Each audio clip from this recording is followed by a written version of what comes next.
Hello viewers, আসসালামু আলাইকুম। সবাই কেমন আছেন? তো ঈদের দিন আমি মাংসগুলোকে এরকম ওরা আগেই পাঠিয়ে দিয়েছিল, যাতে তাড়াতাড়ি রান্না করে ওরা গোস কেটে এসে যেন খেতে পারে। তো তারপরে ছোট ছোট করে কেটে নিচ্ছি, আমি দ্রুতই কাটছি ছোট ছোট করে, কারণ ঈদের দিন কোনো হেল্পিং হ্যান্ড পাওয়া যায় না, অনেক কাজ করতে হয়। যাই হোক, তারপরে ভালো মতো পুরা কামলা বেটি হয়ে গেছে আর কি ঈদের দিন। ভালো করে রান্না বাড়া করে ছোট ছোট করে কেটে নিয়েছি, ভালো করে ধুয়ে বসিয়ে দিব। আমার ছোট মেয়ে ছিল বাসায়, বড় মেয়ে তো শ্বশুরবাড়ি। এদিকে পোলাও রান্না করছিলাম, পোলাও বসিয়ে দিলাম। আর গরু মাংসের জন্য 2 টেবিল চামচ হলুদ আর 3-4 টেবিল চামচ হলো মরিচ, আমরা মরিচ একটু বেশি খাই।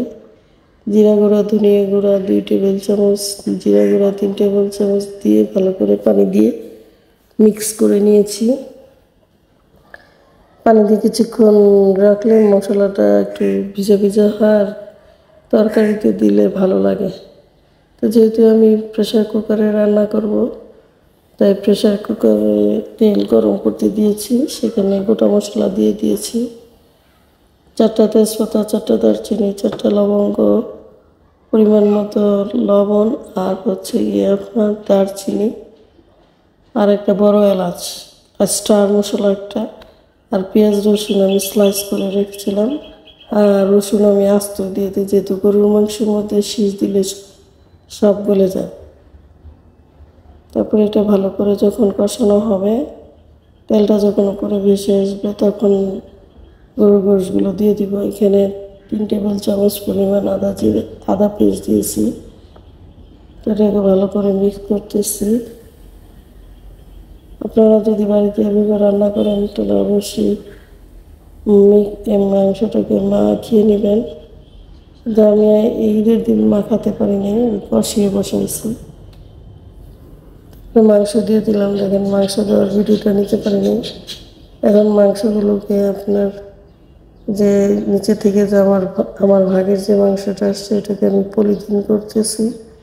পলিথিন করে করে রেখে, নাহলে ফ্রিজের মাংস তাড়াতাড়ি ঠান্ডা হয় না, এই জন্য যত তাড়াতাড়ি সম্ভব মাংস প্রিজার্ভ করতে হয়, নাহলে নষ্ট হয়ে যায়। তারপরে একে একে নিয়ে ফ্রিজে রাখলাম। ফ্রিজ আমি আগে থেকেই পরিষ্কার করে রেখেছিলাম।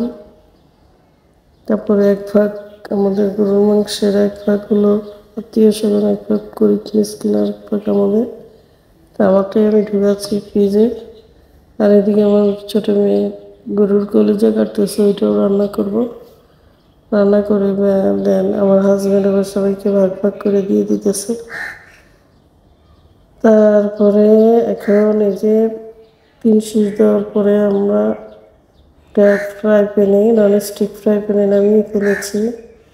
ননস্টিক ফ্রাই প্যানটায় প্রায় 3-4 কেজি পরিমাণে গরুর মাংস নেয়, আমি অবশ্য মেপে নিই।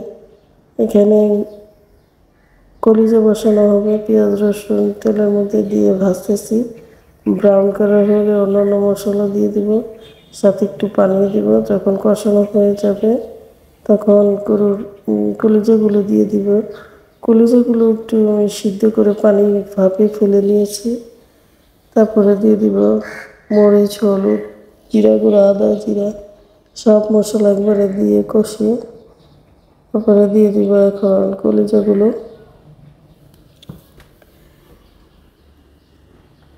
এক ঈদের দিন আসলে এরকম করেই বসানো হয়, আর বেশিরভাগ সময় আমি কষাই মাংস বসাই। অনেকে আবার দেখি মাংস মাখিয়েও বসায়, ওইটাও মজা। যাই হোক, হাতে অনেক কাজ, তাই জন্য এরকম করে রান্না করেছি। এখন কলিজাগুলো দিয়ে দিলাম, ছেঁকে রেখেছিলাম, ছোট ছোট করে কেটেছি।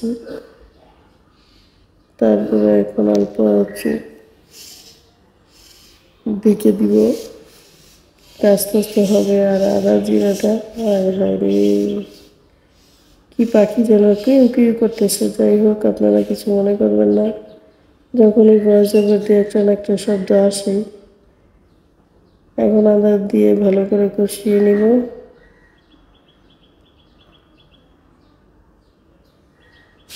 প্রায় হয়ে আসছে। এদিকে গরুর মাংসের পানিটা কমে যাচ্ছে, আর একটু কমিয়ে তারপরে নামিয়ে ফেলবো। তো খিচুড়ি রান্না করেছিলাম ঈদের পরের দিন, আর ঈদের দিন রান্না করেছি হলো পোলাও, সাদা ভাত, শুটকির ভর্তা, গরুর মাংস, কলিজা ভুনা। তো আজকে এই পর্যন্ত। আসসালামু আলাইকুম। বাই দ্য ওয়ে, আমি হাসনা জামান, আপনারা দেখছেন মোনাজ ব্লগ। যদি ভিডিওটি ভালো লাগে অবশ্যই লাইক করবেন, শেয়ার করবেন। আসসালামু আলাইকুম।